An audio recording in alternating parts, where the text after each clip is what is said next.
আর তারপরে আমরা যখন 1999 মে মাসে বিশাখাপট্টনমে একটা নতুন সেন্টার আরম্ভ করতে আসলাম ইসকনে। আমরা আমেরিকাতে ছিলাম, আর গুরু মহারাজ এখানে আমাদেরকে আদেশ দিয়েছে যে এখানে একটা সেন্টার আরম্ভ করো বিশাখাপট্টনমে।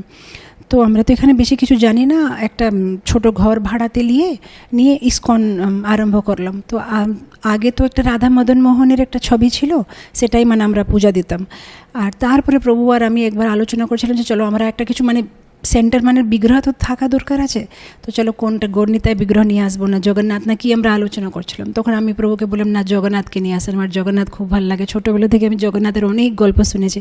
তারপরে প্রভু পুরী গিয়েছিল, পুরী গিয়ে জগন্নাথকে নিয়ে এসেছে। আর আমাদের প্রথম বিশাখাপট্টনম সেন্টার, যে আমাদের প্রিচিং সেন্টার আরম্ভ হলো জগন্নাথ বলদেব সুভদ্রা।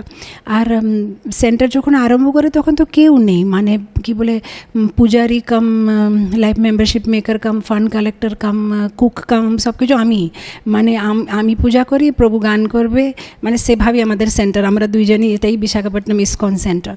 তারপরে ধীরে ধীরে 1 2 3 ব্রহ্মচারী এসে ধীরে ধীরে ধীরে সেন্টারটা আরম্ভ হলো। তো স্টার্টিং থেকে জগন্নাথের সাথে একটা কি বলে বিশেষ একটা ভালোবাসা আছে জগন্নাথের সাথে। আর আমি ছোটোবেলা থেকে জগন্নাথের সাথে অনেক কিছু শেয়ার করতাম, মানে যেটাই হয়েছে আমার স্কুলে না যেটাই হয় আমি আগে জগন্নাথের সাথে গিয়ে কথা বলা, এই বিষয়টা আমার খুব ভালো লাগে।